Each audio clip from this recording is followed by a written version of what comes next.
What's up, all Power House crew? Today's video we're doing a wheel bearing, a rear wheel bearing on a 2011 JK. Dana 44, people. This is how it's done. Now, I just want to be up front and honest with you guys. This video right here is going to be a kind of a tips thing instead of a step-by-step walkthrough like I do often. I started changing this axle seal out, and I got the axle out, and I decided, you know what, maybe I should actually video this. I'm in a major hurry to get this rig right here back to its owner so I can get on with my toys. And so I just started not to film it, to be honest with you, but I thought, you know what, there's some things that came up that the other videos on YouTube does not cover, so I just want to tell you guys about them to help you get past some obstacles, because I had a couple hard obstacles on this thing that was just being a pain.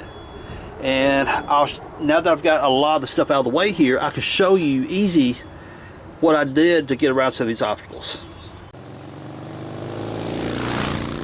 Whenever you take yours apart, you're going to have all this junk in your way, because you're going to have your e-brake shoes right here. You're having to work around all that craziness. But long story short, I'll link up the video on how to do rear brakes on the JK, because then you'll see how to remove the caliper. There's no need to go through all that jazz. But once you get your brake caliper, your brake disc, and all that stuff off, you're going to be left with parking brake shoes and your bearing assembly axle. All you Dana 44 peeps, you're going to see what's up. Your Dana 35 8.8 people, you're going to have no clue. Simply because those are what you call C-clip axles. Your 8.8 Fords and your 35s are C-clip axles, which means where the pumpkin is, right there, the axle shaft comes through the tube here, goes into the carrier set. There is a clip, a C-clip, that goes on the end of the shaft, axle shaft, that holds the axle in place. Those are prone to breaking and coming apart. Enter Dana 44s, non-C-clip, no C-clips, because this plate right here is what holds your axle shaft in. You'll see later in the video when I press the bearings and stuff on this axle shaft, this retainer will be back in here, and all the bearings and stuff will be pressed in, and whenever you bolt this in, it presses the bearing up inside the axle tube here. So back here is where the nuts passes all the way through. So what you're gonna do, you're gonna take all those nuts out, which will loosen up this retainer plate, and you'll be able to theoretically pull the axle shaft out. And I'll have to, and I say theoretically because I'll tell you why here in a moment. Okay, so everything was going on fine and dandy. This nut came off, that one came off, this one back here came off. But y'all see something at the end of my thumb. That's not factory, is it? No, it's not, because I ran into a major problem. Every time I was trying to take that nut off back here, this whole bolt was turning in that retainer plate. So I'm like, crap, I kept fooling with it. I got inside here with vice grips trying to hold it. That wouldn't do it. I mean, it was like half an hour of just trying to like brainstorming, what can I do? Finally, I was like, you know what, enough's enough. Right here is a kind of like a nail thingy right here. This, and there is a spring clip that comes through as well to hold your e-brake parking shoes on. I had to take those loose, move my parking brake shoes out this way, took my MIG welder, come in right there and welded this bolt to the retaining plate so it would quit spinning. Otherwise, it would not have come out. And that axle seal was leaking so bad, it had to be changed, okay? So there was no getting around it. I had to make something happen. So that was one obstacle right there. And the other obstacle is getting all that crap off, which we'll talk about that later in the video. Now remember when I said theoretically you could pull your axle straight out? There's a reason I said theoretically. Now remember when I said you could theoretically pull your axle straight out once you get those bolts out? Here's why I say theoretically. Because oftentimes you're not just going to grab this and say slide out. Oftentimes not. Because the way the bearing is kind of seated onto the axle tube and your seal, you got to pull all that at the same time. And that is because right up inside there, your bearing race seats up inside there, which you'll see in a moment when I use my slide hammer to pull that race out of there. You'll see why in a moment. Plus your seal sits up inside there too and presses against that to prevent any of your grease from coming out. So you got to actually unseat the bearing and the seal at the same time when you pull that out. Interesting, huh? I'll show you how to do it. Slide your rotor head on, put on some lug nuts, 5 turns or so. You just want to make sure you got plenty of thread engagement, because you don't want like just 1 or 2 threads like this right here and leave it like that. Because what I'm going to show you next, if you don't have enough thread engagement, you can actually damage your studs. So make sure you got plenty on there. Pull it back, see if it's even. Okay, this right here needs to go on just a little bit more. There we go. So what you're going to do from here is you're going to use your rotor hat as a slide hammer. push it all the way up against the axle here and snatch it. Boom. See how I pull it? You just come up, bam, bam, bam. Eventually what you're going to do, you're going to unseat the bearing and unseat that seal, and you'll slide that axle right up out of there. Now before you get off road and start snatching this thing out of here, this is your anti-lock brake sensor, which comes in through that hole right there. You must move it back out of the way at least. You got an 8mm bolt way back here, right there. It goes through right there. You can see with that hole, this slides through that hole. There's an 8mm bolt right there. Take that. You can just grab it and slide it back. You don't have to disconnect it. But this thing has so much grime and slime on it, I wanted to pull it out and clean it. So 8mm, take it out, which is actually back here. Push it back out of the way before you try to remove any of this, because your tone wheel here and that retainer, this magnet right here sits just off, just a little tiny gap away from this tone ring. But this retaining plate right here will hit here if you don't move this back out of the way. So remove it, move it further back out of the way, however you want to do it, totally up to you, but make sure that it is back far before you try to snatch that retaining plate, because it will damage it. Now here's the wire to anti-lock brake sensor. You can just simply pull it back out of the way and it'll clear it and allow you to get the axle out. But take this little red tab right here, hook your screwdriver between here and there, give it a little twist, that little tab will move back. Pull that tab all the way back, squeeze that right there, and you can unplug it from the sensor, which I am cleaning up right here because it's nasty. Yeah, well, it's not as bad as it was. Suck all this gunk down with some engine cleaner, get in here with a toothbrush and just scrub it all out of there. Get it cleaned up. I went ahead and took the shoes off because I'm going to replace them, simply because oftentimes whenever you've got a really bad leaky axle seal, it'll saturate your shoes so bad they'll get sticky. I mean, I say sticky, they'll try to stick to your rotor hat.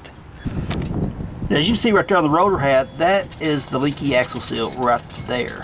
Oftentimes too, what you'll see right here, that is the grease from the rear end getting inside the rotor hat. This right here, since I put this new disc on, probably about a month ago, this thing got maybe 10 miles on this rotor right here, and that's how bad that seal was leaking, so it was desperately needing to be done. Whenever I was changing the brakes, I didn't have time to change that axle seal. I do now, so let's get her done. You get your screwdriver, a little screwdriver, get her and get all that major grime off, then some more. I'm using brake clean now, so I've got most of the major gunk out. Then, get old nasty toothbrush, get her scrub, get all that junk out. Soak it down with the engine cleaner, get all the major grime off, take your screwdriver, scratch it all off if you need to. Then once you get that done, take your toothbrush, give it a good scrubbing, wash it down with some brake clean, and it's ready to install. And once you get all your bearings and stuff cut off, clean up that axle. It needs to be good and clean, so when you press your new stuff on, you've got a good clean surface for proper fit, and it just doesn't look all cruddy. Well, once you get the axle shaft out of the axle housing, you need to cut your bearings off. So what you're going to do is get you a cutter wheel, cut here. You see I went at two different angles, here and here, and you can see where the seal, where I was coming across this one, it was touching the seal, cutting it right there. But you got to take all this off. Don't cut into the axle. Some people are going to say, well, you can't see how deep you're cutting. You are absolutely correct. You can't see how deep you're cutting. But you don't have to cut all the way through the bearing, and I'll show you why here in just a moment. Now what I'm using is, they're called Lenox, L-E-N-O-X or something like that. I'll drop a link down where you guys can pick some up. These are made out of steel. They're metal cutting blades, but they're steel blades. They're not those abrasive fiber ones that explode and stick in your face and your gut, and the dangerous ones, death wheels as they call them. These right here are solid steel. They cut longer, they cut better, and they're so much more safe. So I was taking, you see right there, I'm holding it at an angle, right like that, but I didn't go all the way through it, because you see right there where I nicked that bearing a little bit. But as I'm cutting this, I'm also ending up cutting this cage here, which is okay, because when you cut that cage out right there, that's going to allow you to get access to that one. When you cut this cage, you've got a bunch of these right here, little roller bearings inside there that's going to fall everywhere. So once you get the cage and the roller bearings out of the way, you get this collar out of the way, then you finish cutting this right here, and just take your time with it. You can see on the end right here now how deep you're cutting. You don't have to cut all the way through. And the seal, it's going to come off on its own anyway once you get the bearing out of the way. Now let me pull these off. I'm going to show you something. Okay, the seal, it's no big deal. You're going to nick it a little bit when you're cutting that right there, and you simply slide that off. The collar, this is the first thing you're going to cut. Like I said, just cut your slit through there like that. Just cut a slot through it. That's all you got to do. Finally, there we go. Shine off that. See, just cut a slot through it. But don't have to go all the way through. Why? Look real close. See that fracture mark right here? Right there. See that crack? What you do, once you get a deep cut through it, like I said, don't go all the way through. Get you what you call a cold chisel.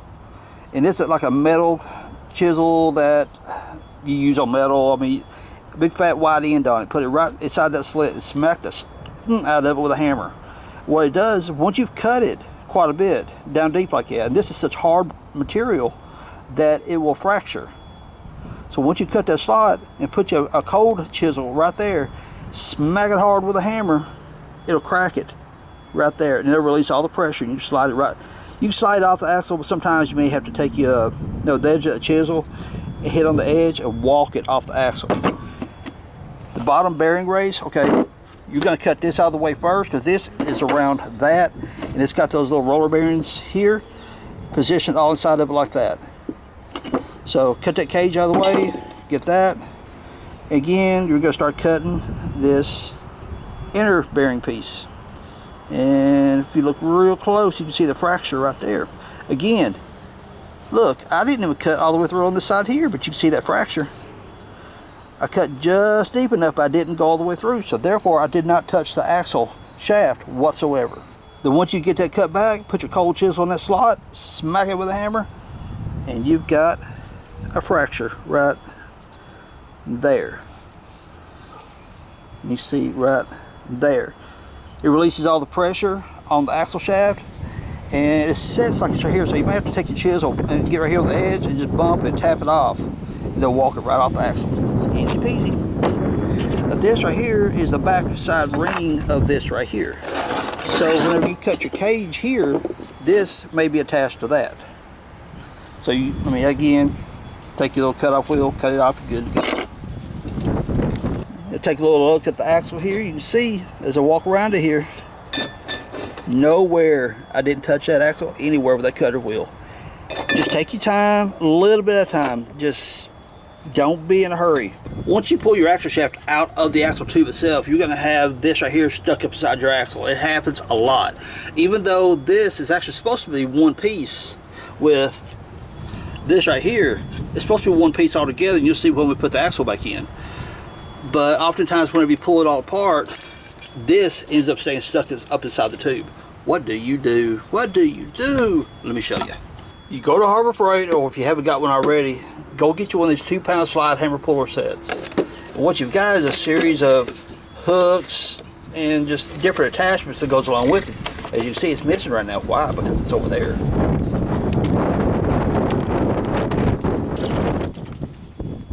So here it is. I've got it all put together, and we've got this little hook end right here. You take and screw that on there, like so.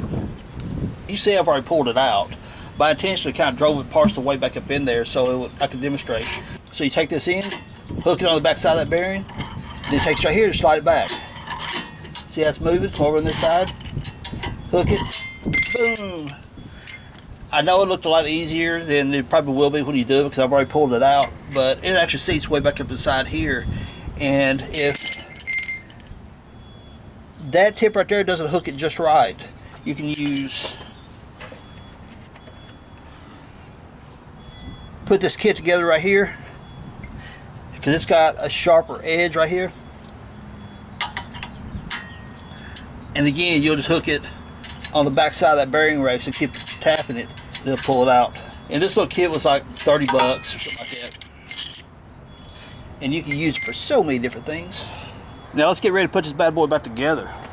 First thing you want to do is your retaining plate here. You need to put it on. Stand your axle shaft up, slide it down, let it rest. Now it's time for the seal. What you're going to have is, see this gap right here? That's going to be facing up. Your seal is going to have a lip. You actually got two lips. You got one here and one there. These lips here will be facing toward your bracket this way. Your wheel, your tone ring, it'll be sitting like that. Now before you install it, what I like to do is get you a little bit of light oil, transmission fluid, even axle grease be fine. Put it around the inside lip of that seal right there so it's not dry when it goes on.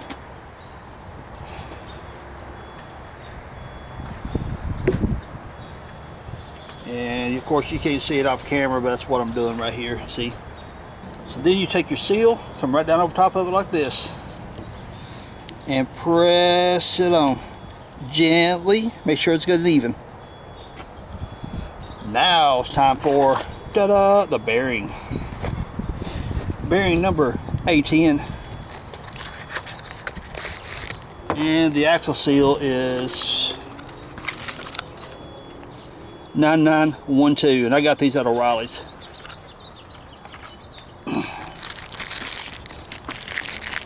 Take your bearing out. There's your spacer. That goes on last. It does not care which way it goes because it's got a chamfer here, it's got a chamfer there, so you don't have to worry about which way it goes. But your axle bearing itself, look at this line right here.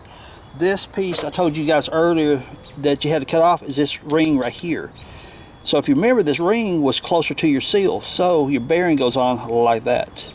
This side sets up, this side goes toward here, and if you look down the side there, you see it's a tapered roller bearing. You can see the bearings inside the cage that I pointed out earlier. That your taper is setting like this, they're tapering inside. So whenever it's pressed in place, those roller bearings, once that's the race is here that was split, where's that? This piece right here is this right here that we split off earlier. The cage is here. It's up next to the Jeep, but you got the point. That's the cage that's holding all the little needle, roller bearings in. Then this is the outer piece right here that we pulled out of the axle shaft with the puller. So your little thick ring right here sits like that, and that has got to be pressed on. So it's going to get to one certain spot. It's going to stop dead on you. Now you got your little spacer piece here that retains and holds all this stuff together. It doesn't matter which way it goes on, but I guess, you know, me being, I think it looks cool. If you ever pull it out, you got your bearing numbers here, because sometimes you can pull it out. Oh, I need to know what bearing I have. If you face your numbers out and you pull it, you don't have to wonder about it. Oftentimes these numbers are here to show, and you just pull your axle out and say, hey, I need a 220, 30501, take it into your auto parts store. They'll cross-reference it to whatever they got, because right there it says A10, which is on the box here. So keep your lettering outwards for sake if you ever have to pull your axle. It just makes life easier on you. That slides over like that right there. Now I'm going to set up the press, and we're going to get ready to press this on. So I'm using one of those cheap little 12-ton hydraulic jacks from Harbor Freight. I'm going to have to do a little bit of jockeying around to make this work, but I can do it. I've got, you've seen the arrangement. Here's the spacer, there's the bearing, and the seal sitting up here keeping the retainer plate out of the way. I've got probably about an inch I can press on here before the axle shaft bottoms out down here. So what I'll probably have to do is push that down, put something in here to space that, and just keep doing that until I get it pressed all the way on. So we'll figure it out. So I've already started. It's already kind of started, I think. Okay, I'm going to loosen it and rearrange my spacer because it's not centered. It's just enough of it coming through that I want to pick up the spacer. It's aligning itself, so let me pinch my fingers real quick. Bring it down slow, work my fingers out of the way while it comes down. Holding that spacer aligned. There we go. I think that should do it.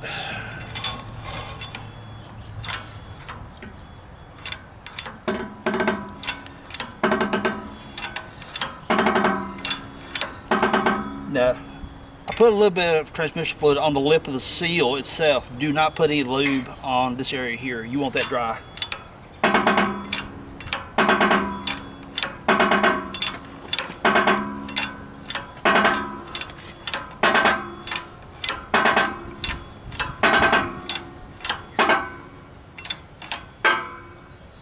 Okay, I'm through my spacer. I'm hitting my plates now so I can rearrange it some more.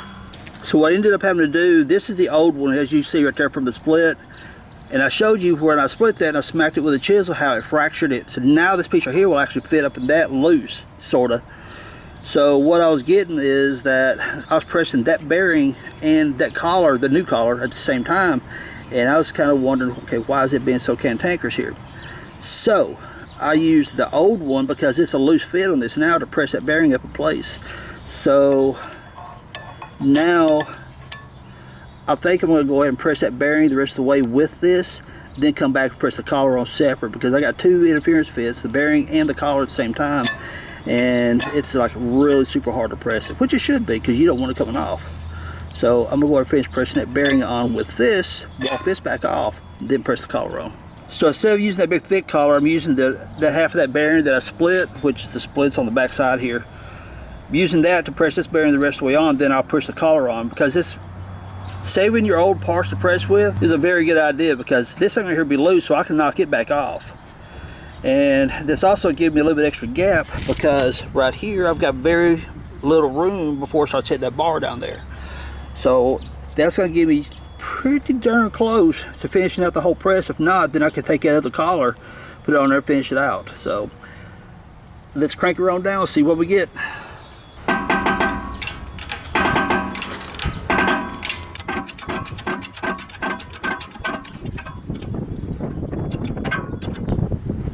Right there, my bearing is bottomed out. That's all she's got. So now what I want to do is, if you guys are wondering why it's picking up, my little arbor here is pressed down inside the axle and it's kind of stuck, so I want to knock that off. This kind of helped me, to be honest with you. So I open it up, lock the jack, move these out of the way, screwdriver, hammer. See what I mean by being a loose fit?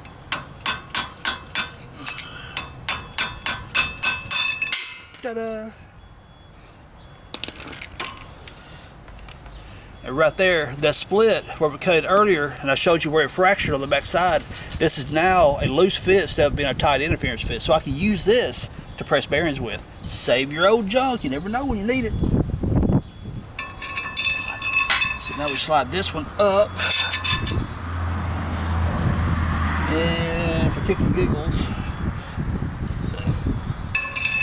I'm going to put my loose one on to give myself a little bit more extra room to play with.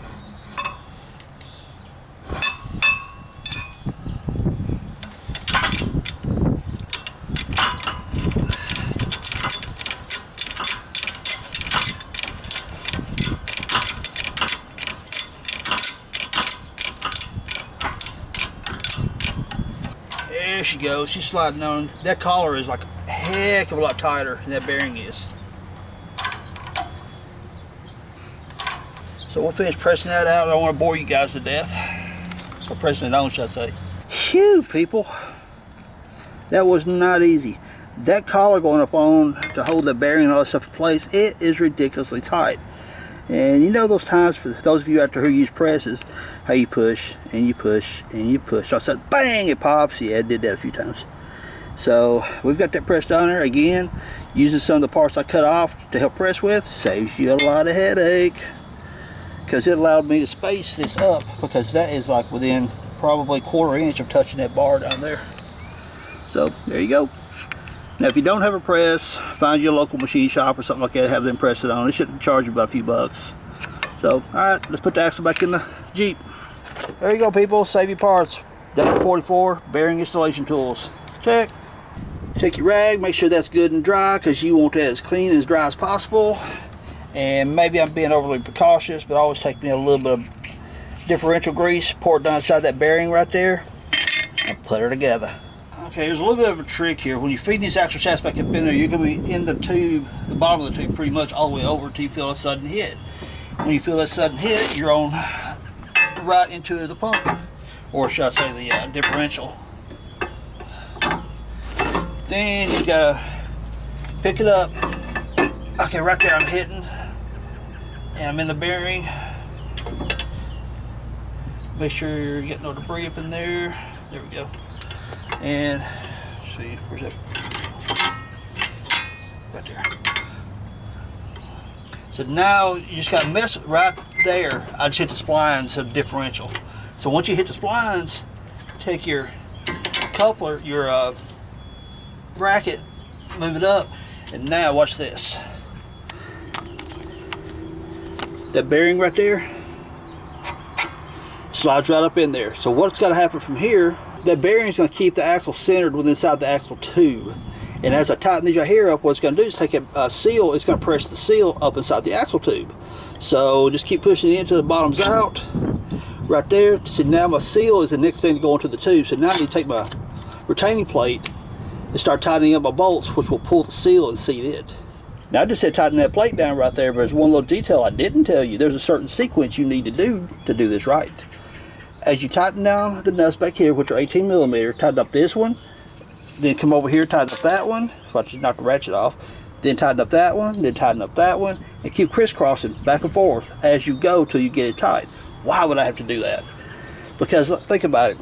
If I tighten this one right down right here, which is this one, if I tighten it down first to get it all the way tight, think about it now, you're pressing the seal into the axle shaft. If you was to get that plate and tighten it up on one bolt all the way, you're taking that plate and you're doing like this. You're tweaking that seal. It's not being pressed into the axle tube smoothly. So you want to crisscross, tighten here, over here, then over there. Keep crisscrossing. That'll make it seal pulled in straight and smooth, and not get it all tweaked, bent, and just all warped and possibly leak. So, and a leak is why we're doing this to begin with. So do it right. Come on now. Crisscross your bolts, tighten them up. Now let's put our brake sensor in. Got the hole right back here, and notice this right here, the tab is up high. Bring it in behind that, move it in, watch it as it comes through. You see how it's right next to the wheel, right along in there. So now 8mm running through the tab. And you may have to rotate your sensor a little bit till you get it all lined up. But you get the point. I need my other hand. When you put your wire back onto your analog brake sensor, take and push it in as hard as you can, like your screwdriver right here. And you may feel it click. If you don't, what you do is this tab right here. This tab, red tab, will not go back in place until this is actually locked in place. So keep pushing here, like wedge the screwdriver up top here and push. Let's see. I was taking my screwdriver, putting it around that lip and pushing inward as hard as I could, and pushing in on that red tab at the same time. Whenever this piece right here locks in, that red tab will slide right in. Then you know you're good. So here's the original rotor that came off of it. You can see how it's discolored, stuff like, and that. See how it's smearing? All that axle grease was just leaking down the side of it. And that right there is just thick, gummy junk. And here is the new rotor I put on it, I don't know, sometime back. But it's only got about 10 miles on the Jeep since I put these new rotors and brakes and stuff on it. And you see already the line that was forming from the grease leaking. And all this right here building up on it. So that seal was leaking pretty bad. It was definitely need to be done. And I think a bird just kind of told me what it thought of me. So I'm gonna give this a brake cleaner, clean all that junk out of there, and put her on. Alright, my Power Ass crew, hope you guys got enough information off that video that you guys can do your own rear wheel seal on the Dana 44s. They're not hard, they really aren't. As long as that bolt that told you how that was broke loose and was spinning on this side, if it does that, you just want to tack weld it in place so you can actually get the thing off there. You do need a press, you will need a slide hammer. And that's really about the only specialty tools that you're gonna really need. And some kind of cutter head. You can use a Dremel tool with those little blades on if you want to. Just don't hit the axle. Remember what I said earlier, just don't nick the axle, okay? So it's not a bad job. It is a bit intimidating for people who've never done it before, but just take your time, pay attention to what you gotta do. It's not that bad, okay? Cool. So everyone, if you enjoyed this video, thumbs up. If you learned something, thumbs up. Subscribe if you haven't. Leave us cool comments down below. Appreciate you. Peace out. I got it all messed up. You know what I mean. Peace. Later, y'all.